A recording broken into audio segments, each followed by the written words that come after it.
ఎప్పటినుంచో ప్రపంచ దేశాలను హెచ్ఐవి ఎయిడ్స్ వణికిస్తోంది.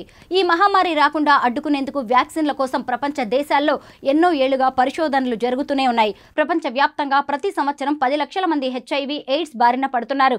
వేలాది మరణాలు ఎయిడ్స్ సందర్భంగా సంభవిస్తున్నాయి. ప్రపంచ వ్యాప్తంగా ఉన్న అతి భయంకరమైన వ్యాధుల్లో ఈ హెచ్ఐవి ఒకటి. ఈ క్రమంలోనే ఎప్పటినుంచో ఈ హెచ్ఐవికి వ్యాక్సిన్లు, మందులు కనిపెట్టేందుకు ప్రయోగాలు జరుగుతూనే ఉన్నాయి.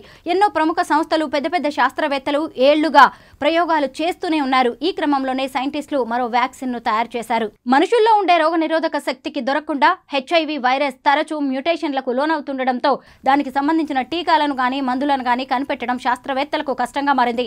ఇప్పటి వరకు అందుబాటులోకి వచ్చిన 7 వ్యాక్సిన్ డోసులతో ప్రభావం కూడా అంతంత మాత్రంగానే ఉండడంతో మరిన్ని పరిశోధనలు కొనసాగుతూనే ఉన్నాయి.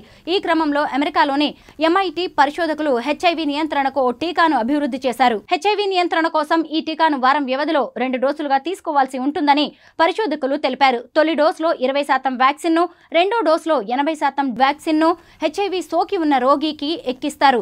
అయితే వారం రోజుల స్వల్ప వ్యవధిలోనే ఈ వ్యాక్సిన్ ను 2 డోసులు ఎక్కించడంతో హెచ్ఐవి వైరస్ మ్యూటేషన్ జరిగేలోపు టీకా తన పని తాను చేస్తుందని పరిశోధకులు పేర్కొన్నారు. రోగ నిరోధక వ్యవస్థను కూడా ఉత్తేజితం చేస్తుందని శాస్త్రవేత్తలు భావిస్తున్నారు. ఈ వ్యాక్సిన్ ను ఎలుకలకు ఎక్కించి ప్రయోగాలు చేయగా సానుకూల ఫలితాలు వచ్చినట్టు పరిశోధకులు వెల్లడించారు.